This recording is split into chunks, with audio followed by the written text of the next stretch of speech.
Olá, Vitor Ferreira, Caminhando com Cristo, nossa reflexão para esta segunda-feira, né? Nós já estamos lá no Evangelho segundo João, tá? E estamos estudando o capítulo 1. Fizemos uma introdução, né? Falando um pouquinho sobre a origem do livro, tudo direitinho, tá? E agora vamos iniciar. Talvez a gente faça o capítulo 1 em duas partes, tá? Chama muita atenção o verso 4, capítulo 1, verso 4. Nele estava a vida, e a vida era a luz dos homens. E a luz brilha nas trevas, e as trevas não a compreenderam. Muito interessante, né? A vida de Cristo não era uma vida emprestada, né? Aqui, nesse texto, não é especificada a vida física, mas a vida eterna, está se falando da vida eterna. A vida que é propriedade exclusiva de Deus. O Verbo que estava com ele e que era Deus possuía aquela vida.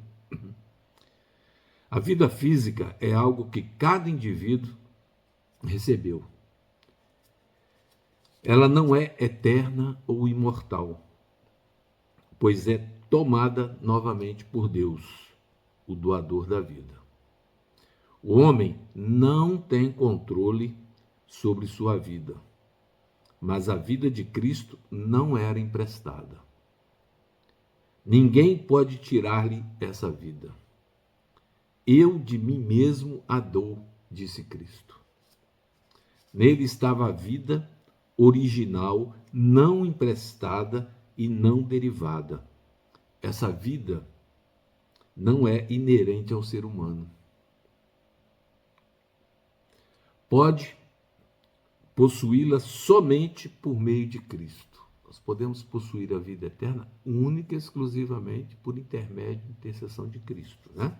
É o que a gente espera a segunda volta de Cristo, que possamos subir, passar 1000 anos no céu e depois voltar, né, para viver nessa terra sem problema nenhum.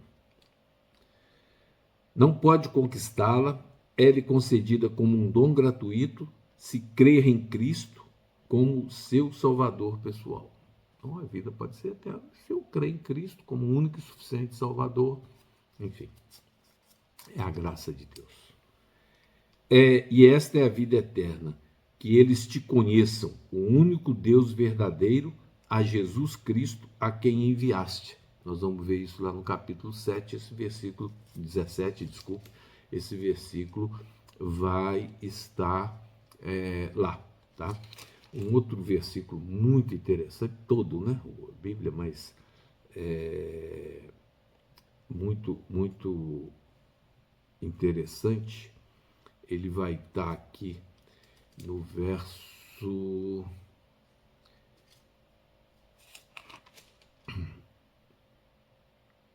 Maravilha, no verso 14. Olha o que diz o verso 14.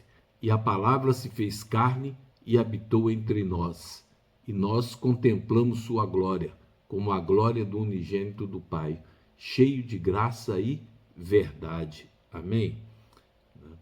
Ao contemplar a encarnação de Cristo na humanidade, ficamos admirados por estarmos diante de um mistério insondável que a mente humana não consegue compreender. Quanto mais refletimos sobre ele, mais admirável parece. Quão insondável é o contraste entre a divindade de Cristo e o bebê indefeso na manjedoura de Belém. Como podemos diminuir a distância entre o Deus poderoso e o menino indefeso? No entanto, o Criador dos mundos, aquele em quem habitava corporalmente a plenitude da divindade, manifestou-se no menino indefeso na manjedoura, muito mais elevado do que qualquer um dos anjos, igual ao Pai em dignidade e glória, e ainda assim levando as vestiduras da humanidade.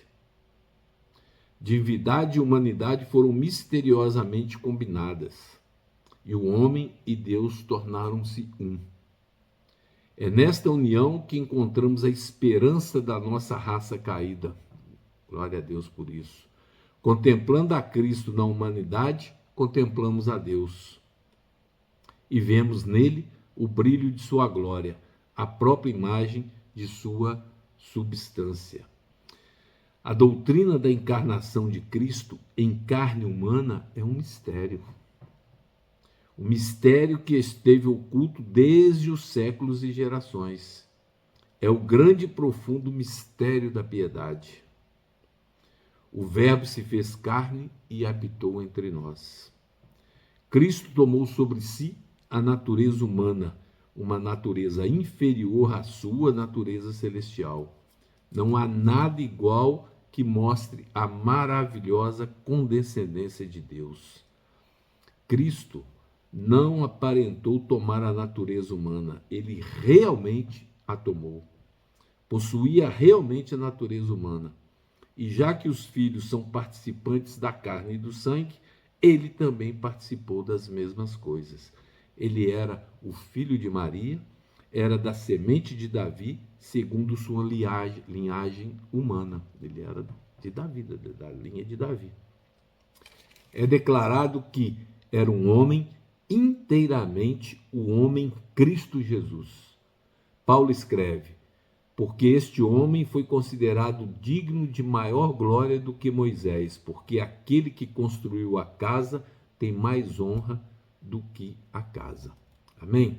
Glórias a Deus por isso. Então Jesus era o comandante do céu, igual a Deus, e ainda assim condescendeu em deixar de lado sua coroa real, seu manto real, e cobrir sua divindade com a humanidade.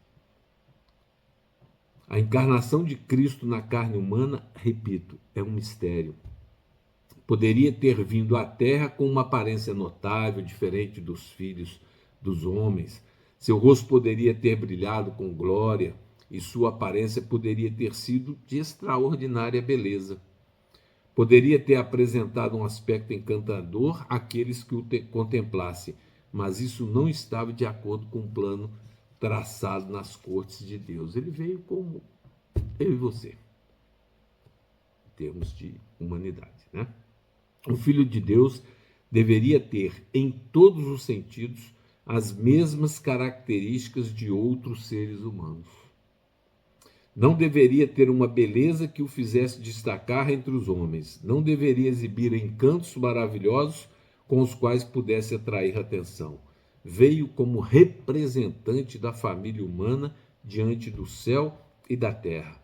Deveria permanecer como substituto e penhor do homem. Interessante, né? Já refletiu sobre isso? Vale a pena refletir. Deveria permanecer como substituto e penhor do homem. Deveria viver a vida da humanidade de tal maneira que refutasse a afirmação de Satanás de que a raça humana lhe pertencia para sempre e que o próprio Deus não poderia arrebatar o homem das mãos de seu adversário, o nosso adversário, o adversário de Cristo, mas derrotado, Satanás. Glórias a Deus pela sua intervenção, pelo plano da redenção. Amém? Que Deus possa te dar uma segunda-feira abençoada, assim como sua família, que você possa refletir sobre a palavra do Senhor, estudar a palavra do Senhor, buscando sempre a presença do Espírito Santo. Amém?